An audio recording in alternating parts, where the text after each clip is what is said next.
İlk dəfədir ki, qədim İçəri şəhərdə gənc rəssamların əsərlərindən ibarət satış sərgi təşkil olunur.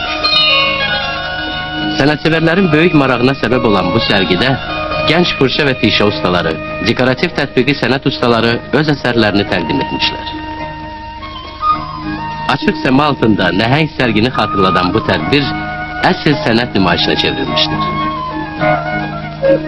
Alıcı tamaşaçılar gənclərin yağlı boya, qrafika, dəmir döymə işlərinə maraqlı baxmış, hər kəs öz zövqünə uyğun əsərlər ala bilmişdir. Satış sərgi gənc rəssamlar üçün böyük imkanlar açmışdır. Onlar öz əsərlərini tamaşaçıların müzakirəsinə vermiş, rəy və təkliflər öyrənmişlər.